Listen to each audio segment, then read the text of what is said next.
Nagsorry ang pulis na nakasagutan kahapon ng hepe ng NAPOLCOM. Pero may panawagan siya. Kung ano yan, alamin sa Frontline Report ni Gary De Leon. Okay. Sana naman po, sir, Naging mainit ang talakayan sa press briefing kahapon sa pagitan ni NAPOLCOM Chief Rafael Vicente Calinisan at Police Corporal Simeon Suwan. Si Suwan ang nag-viral na pulis matapos sa pilitang inaresto ang nakagitgitan niyang senior citizen na driver sa Taguig. Wala pong katotohanan yun, sir. Wag po tayo magpapogi sa media, sir. Ilan po masasabi ko rito. Okay. Sana naman po, sir, ganito. Mabigyan niyo ako ng chance. Mali-mali po yung sinasabi niyo, sir. Hanggang ngayon wala pong binabayad sa akin kahit 5. Wala pala eh. So be it. Huwag niyo po sana akong gawing instrumento dito para magpapogi kayo sa media.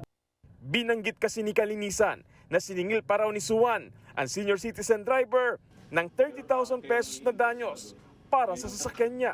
Matatandaan sa barangay pa lang, nagkaaregluhan na sina Suwan at ang driver. Ngayong araw, naglabas ulit ng pahayag si Suwan dahil kalat naman sa social media ang nangyaring sagutan nila ni Calinisan. Bilang paggalang sa inyong posisyon at kapangyarihan, isinumiti ko ang aking sarili sa iyong opisina. Sa kabila ng pagmumura mo sa akin sa punto pa lamang ng aking pagdating sa iyong opisina. Tinanggap ko ang lahat ng iyon bilang respeto sa iyo at sa buong kapulisan.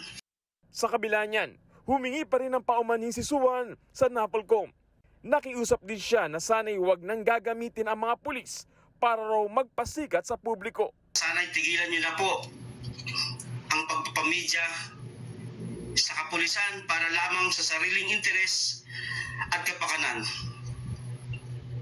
Bigyan din po sana natin ng konsiderasyon ang pamilya ng mga pulis na nadadamay sa estilo ng trial by publicity.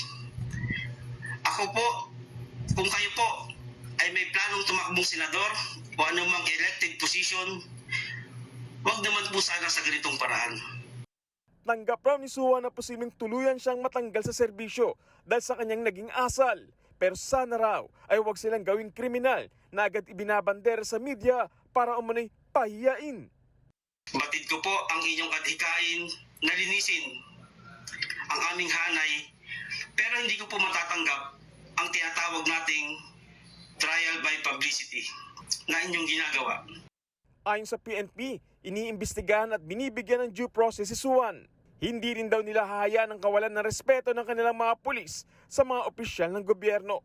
Para naman kay dating PNP Chief at ngayong MMDA General Manager Nicolas Torre III, pinakamahalaga ang proseso na kapag may reklamo, imbestigahan, timbangin ng ebidensya at kung may pagdududa, alamin ang katotohanan. Dapat din daw na ang nag-iimbestiga hindi nagmumukhang may hatol na bago pa man magsimula ang imbestigasyon.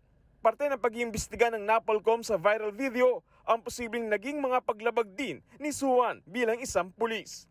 Nireview din ng ahensya ang disciplinary record ni Suwan at nadiskubring nag-awol na ito noong March 2024. May official police blotter noong 2016 at marami pang iba. Wala pang sagot si Calinisan sa bagong pahayag ni Suwan.